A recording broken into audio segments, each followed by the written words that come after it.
की त्याचा ओव्हरटाईम जो आहे तो वेळेवर भेटला पाहिजे किंवा जी काही ओव्हरटाईमची रक्कम आहे ती ठरली पाहिजे? मंडळामध्ये म्हणण्यापेक्षा कामगार कायद्यामध्येच त्याचा निकष आहे, नियम आहे. कुठल्याही कामगार कॉन्ट्रॅक्टर असेल, आस्थापना असेल, एखाद्या कामगाराने काम केलं तर त्याला 7 तारखेच्या आतमध्ये त्याचं किमान वेतन ऑन रेकॉर्ड अकाउंटला त्याचं गेलं पाहिजे. मग कामगार कायद्यामध्येच त्याची तरतूद आहे. म्हणजे मंडळ वेगळी तरतूद करणार नाही त्याच्यामध्ये.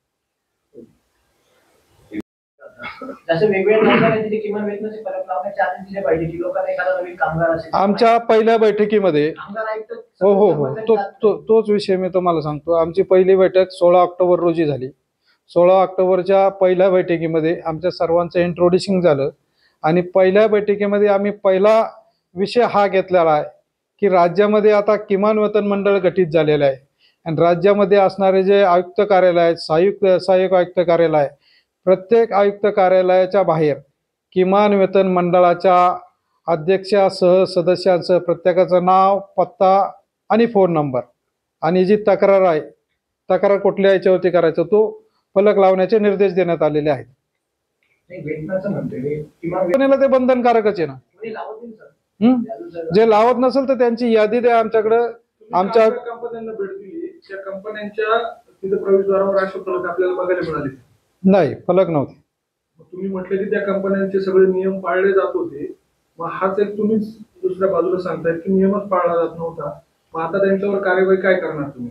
असे जर नियम असेल नाशकात त्याच्या कंपन्या कामगार आयुक्त किंवा आपलं मंडळ काय त्या कंपन्यांना भेट दिली, 5-7 कंपन्यांचे नावं सांगितले, त्या कंपन्यांच्या प्रवेशद्वारावर आपल्याला हा फलक बघायला मिळाला? नाही, प्रवेशद्वारावरती लावायला नाही सांगितलेलं आहे. महत्वाचा विषय हा आहे की जे सहाय्यक आयुक्त कार्यालय, आयुक्त कार्यालय, ज्या ठिकाणी कामगाराचा निगडीत प्रश्न असतात, कामगार ज्या ठिकाणी जातो त्या ठिकाणी लावायला सांगितलेलं आहे. कंपनीमध्ये नाही लावायचं? कंपनीला लावू शकत नाही. कामगार आयुक्त लावलेला आहे नाही आपल्याकडं कॉन्ट्रॅक्टरकडनं त्या कर्मचाऱ्यांना ऑन रेकॉर्ड वेतनही दाखवलं जातं, मात्र त्यांचे एटीएम त्यांच्याकडे असतात, पासबुक त्यांच्याकडे असतात आणि त्यांच्याकडनं कॅश स्वरूपात नंतर पैसे काढून घेतले जातात किंवा एटीएमच्या माध्यमातून काढून घेतले जातात. नाशिकमध्ये अशा संबंधी गुन्हा देखील दाखल झाला होता. याची काही दखल घेऊन आपण पुढे कारवाई करणार? निश्चितच आमच्याकडे जर तक्रार आली तर त्याला सीपीसी अंतर्गत त्याच्यावरती कारवाई केली जाईल, सेक्शन 18 अंतर्गत. सुमोटो आपण अशा संदर्भामध्ये काही गुन्हे वगैरे यापूर्वी दाखल असेल त्याच्यामध्ये हस्तक्षेप करू शकता? नाही, त्याच्यामध्ये आम्ही हस्तक्षेप करू शकत नाही. मंडळाचं मुळात कार्य जे आहे त्याप्रमाणे आम्ही काम करणार आहोत आणि शेवटच्या घटकाचा जो कामगार आहे त्याला कुठल्या पद्धतीने तो किमान वेतनापासून वंचित राहायला नाही पाहिजे. जर वंचित राहत असेल, एखादा आपण म्हटल्याप्रमाणे अनुचित प्रकार करत असेल तर त्याच्यावरती निश्चित शासनाच्या वतीने त्या ठिकाणी कारवाई केली जाईल. नेमकं किमान निकष आहेत का की अशा उद्योगांनी इतकं द्यायला पाहिजे, इतकं द्यायला? नाही, 67 प्रकारचे जे शेड्यूल उद्योग आहेत, वेगवेगळ्या प्रकारच्या उद्योगांचं वेगवेगळं किमान वेतन त्या ठिकाणी निर्धारित केलं जातं, उद्योगानुसार असतं. त्याची आता नव्याने आम्ही आता त्या जे 67 प्रकारचे शेड्यूल उद्योग आहे त्याच्या जवळजवळ 42-43 उद्योगांचं आता आम्ही नव्याने हे करत आहोत की किमान वेतन निर्धारित करत आहोत. ज्यावेळेस आमचं मंडळाच्या वतीने किमान वेतन निर्धारित केलं जाईल त्यावेळेस आपल्या माध्यमातून आणि आपल्यालाही ते किमान कुठल्या उद्योगाला किती किमान वेतन आहे, स्किलला किती आहे, अनस्किलला किती आहे, सेमी स्किलला किती आणि हायली स्किलला किती आहे, याची या बाबतीमध्ये आम्हाला तुमची मदत लागणार आहे. कारण आपण जे आहात हा लोकशाहीचा 4था स्तंभ आहे आणि ज्यावेळेस लोकशाहीचा 4था स्तंभ जागृत राहील आणि सामान्य नागरिकांपर्यंत, कामगारांपर्यंत शासनाच्या योजना पोहोचतील त्याच वेळेस सामान्य नागरिकाला समजेल की आम्हाला त्या ठिकाणी किती प्रकारचे किती हे आहे, पगार आहे, किती किमान वेतन आहे, आपल्या माध्यमातून समजेल. आणि या संदर्भामध्ये मंडळाच्या वतीने 25 नोव्हेंबरला आमची बैठक आहे. त्या बैठकीमध्ये आम्ही साधारणतः 10 उद्योगांचं पहिल्यांदा आम्ही त्यांचं किमान वेतन निर्धारित करणार आहे. कुठल्याही प्रकारचं जर किमान वेतन निर्धारित करायचं असेल तर शासनाच्या वतीने एक अधिसूचना काढली जाते. ती अधिसूचनावरती सूचना मागवल्या जातात, हरकती मागवल्या जातात. एका शेड्यूलचं जर आम्हाला किमान वेतन फायनल करायचं असेल तर त्याच्यावरती जेवढ्या प्रकारच्या सूचना आल्यात, हरकती आल्यात, त्याच्यावरती विचार करून त्याचं किमान वेतन आम्हाला निश्चित करावं लागतं. परंतु किमान वेतन समजा मी काम करतोय मला माझं किमान काही आपल्याला आढळून आलंय का की किमान वेतन आयोग जे नियम आहेत त्यापेक्षा कमी त्यांना वेतन मिळत असेल किंवा अशा पद्धतीचं काही? मुळात मंडळाचा मानस हा आहे की राज्य शासन किंवा मंडळ जर किमान वेतन निर्धारित करत असताना कामगार आणि उद्योजक याचा समतोल राखण्यासाठी हे मंडळ आहे. मंडळाने अभ्यास करून शासनाला शिफारस करायची आहे. काल आम्ही ज्या 4-5 कंपन्यांमध्ये व्हिजिट दिल्या त्या 4-5 कंपन्यांमध्ये आम्हाला तर असा अनुचित प्रकार कुठल्याही प्रकारचा आढळून आलेला नाही.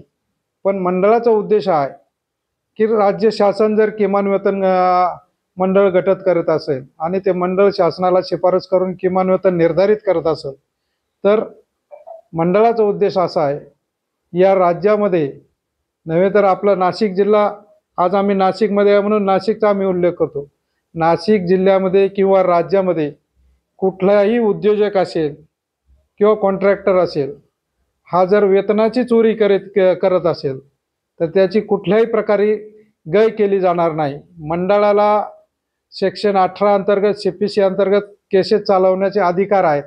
तर एखादा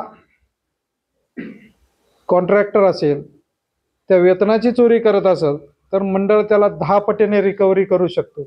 आणि एकदा मंडळाने जर निर्णय घेतला तर ते कॉन्ट्रॅक्टर असेल, आस्थापना असेल, त्यांना उच्च न्यायालय आणि सुप्रीम कोर्ट या 2च कोर्टामध्ये त्यांना दाद मागता येईल.